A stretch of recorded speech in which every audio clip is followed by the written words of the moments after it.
Two teenagers break into an abandoned asylum and find a video camera containing recordings of what happened there in the past. A few moments later, a woman suddenly runs out of a room, frantically screaming at them to get out. They all run out of the building. The next scene shows us the woman, named Allie, being interviewed by a police officer behind a camera. She does not clearly remember what happened. She tells the interrogator that she was there because she signed up for a job from the parents of a missing child, who was confined to the asylum 20 years ago. The job was offering $100,000 to 5 individuals who would be willing to find clues about their missing daughter, named Devin, in the abandoned asylum. In the next scenes, the other characters are then introduced. Each of them has a video camera sent by whoever organized this search. They are each recording their entire journey, starting from the morning they leave their houses. The first one introduced is the very high-spirited William, who states that he found the website online offering the cash prize. Then, there's Jared, a guy who lives with his mom. She tries to stop him from going, worried about her son, but he insists on going anyway for the cash prize. The next one is Carly, a seemingly spoiled teenager who needs the money because her dad cut her off. Then, there's Kat, a single mom who wants to use the money to provide for her teenage daughter. Allie is the last one to arrive, saying she had some car trouble on the way there. She apologizes to the group for being late. They meet each other outside the building and introduce themselves. They were all given a map of the asylum. Once all 5 are complete, they decide to enter the building. The screen shows us that there are cameras set up all over the place, and the group is being recorded. They find a door where they can come in. It's very dark inside, and they only have flashlights. As soon as all of them are inside, the door suddenly gets slammed shut. They try to open it, but their efforts are unsuccessful. They also do not have any service, so they are totally cut off from the outside world. The interrogator asks Ali why they just chose to stay inside, instead of getting out of the place. The distressed Ali tells him that they tried, but couldn't find a way out. The group continues to search for clues, and finds graffiti of Devin's name and other names on the walls. They also keep hearing sounds inside, and they are now starting to freak out. Jared tries to make them calm down, by saying that it's an old building, so the sounds are probably just of old things breaking. Then, a door in front of them suddenly shuts. The group decides to set up a base camp in a room and gather beds where they can rest and talk. William initiates a conversation between everyone, asking them to share each of their story. Carly starts and shares that since she got cut off by her dad, she just wants to get the cash prize and move away to start a new life. She also wonders why Devin's parents are looking for clues just now, 20 years after her disappearance. Jared goes next, sharing he just started to lead a sober life. He signed up for this to show his mom that he can now take care of himself, and pay them back after everything she has done to help him get through his addiction. William shares that he doesn't have any sad stories to share. He is just all about getting the cash prize. Jared asks Allie about her story, and she shares that she just feels some sort of connection to Devin's story. She shares that something about this has been nagging at her for a very long time now, and maybe finding Devin will help her so she can sleep peacefully again. This sounds very vague to everyone. Jared and Carly get up and decide to explore the halls of the asylum, while Kat and William try to pry more into Ali's story, wanting to get more details, although Ali is not revealing that much information about her to them.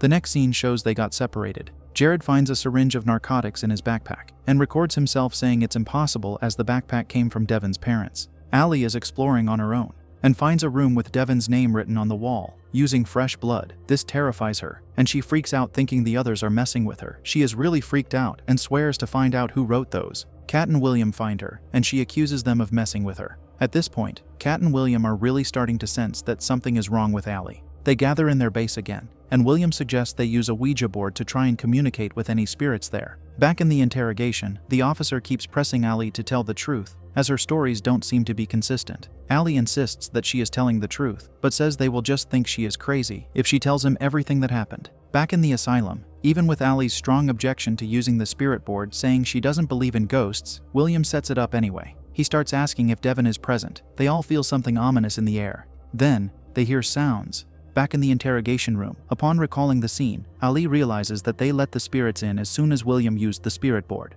The next moment, inside the asylum, a ball gets thrown in the middle of the room, freaking everyone out. They also notice that their things are missing. Then, they hear someone whistling behind a door, and they open it. They find no one, but then a loud screeching scream is heard, scaring them. They all run away from the room, all in panic. They just run blindly, trying to escape the place. Kat gets separated from the rest and records herself as if giving her last message to her daughter. She apologizes for not being a good mother to her. Then, she hears her daughter's voice calling out to her. She follows the sound, but it seems to keep running away from her. Then, she finds her daughter's teddy bear, which she borrowed before she left their house, sitting in the middle of the room. This seems impossible to her. But then, she hears someone crying around and runs again. She hears her daughter's voice again and runs to follow the voice. She gets inside a room where she sees someone standing with their back facing her. She thinks it's her daughter. However, whoever that is definitely not her daughter. It seems to attack her and the camera falls down. The room's surveillance shows that Kat is suddenly gone from the room. Allie finds the room and Kat's camera. She watches the camera's footage and hides it in her bag. Meanwhile, William is also looking for Kat. He tries to search every room. He runs into what seems like a woman, the same one Kat saw. It doesn't seem to be a living or normal human being. It approaches William and he tries to escape it immediately. He runs back into their base and finds the spirit board. It moves by itself, pointing at the letters R, U, and N. Getting the message, he tries to run but all doors are closed and he has nowhere to go. The creature follows him and then he disappears, just like Kat.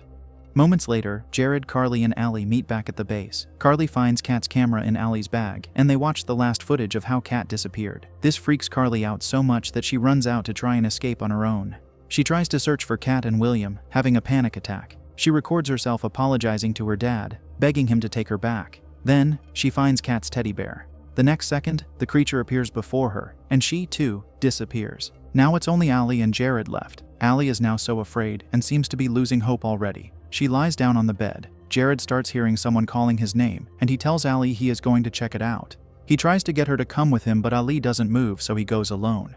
He starts walking when he hears his mother's voice, calling his name. The voice tells him it's time to come home and that she misses him already. Jared follows the voice and keeps running, trying to find her. He gets inside a room with a chair in the middle. Jared finds a woman with her hair covering her face, seemingly pretending to be his mom. She keeps calling his name with an angry voice, and Jared starts feeling scared of her. He keeps saying sorry, promising her that he will try harder to get better. The woman makes him sit on the chair and hugs him while he keeps struggling. Then, the woman injects the syringe into Jared's arm. Even though he keeps struggling against it, the syringe falls down, and then, Jared disappears. Allie hears his voice and tries to open the door, but it's locked. She's crying out so loud and keeps saying she is sorry. Then, she runs away. She stops to record herself. She reveals that she is a psychiatrist. She is asking anyone who finds the tape to let everyone know that she, Kat, William, Carly, and Jared were all there in the asylum, and they didn't just vanish. She hears noises and starts running again. She runs into the creature and escapes it, but it keeps catching her. This is when the two teenagers from the opening scene walk into the building. The next moment, Allie manages to escape from the creature and runs into the two teenagers. Her video camera shows a pair of feet walking, but whoever or whatever it is, their face isn't shown. The interrogation continues and the police officer interviewing her tells her that he thinks she did the crime. He tells her that he saw footage of Ali setting up cameras all over the place, concluding that this crime has been her plan the whole time. Ali denies this. The police keep pressuring her and she finally breaks and tells the truth. It is revealed that Ali is trying to get her PhD, and she needed a case study and volunteers for it. This is when she made the website posting about Devon. Then, she found the other four and contacted them. Her study is all about finding out what would happen to the human mind inside the abandoned asylum. She confesses that Devon and her parents are all made up. They are not real. Her story was made up only for the purpose of her study. The officer asks her where the bodies are. She tells him there aren't any bodies. The officer keeps pushing her to confess. He states that she hid the bodies in the building because she knew that the asylum was going to be demolished in a few days, helping her not to get caught. However, she got stuck inside until the two kids found her. Allie keeps denying this. She shouts that she is telling the truth, that she doesn't know where the others are. The officer has given up. He tells Allie that he will find the bodies himself instead, as he is not getting anything helpful from her. Allie strongly opposes this and warns him that if he goes there, he will meet his demise. However, the officer and his companion do not listen, and they go anyway. The moment they step in, the door slams shut behind them.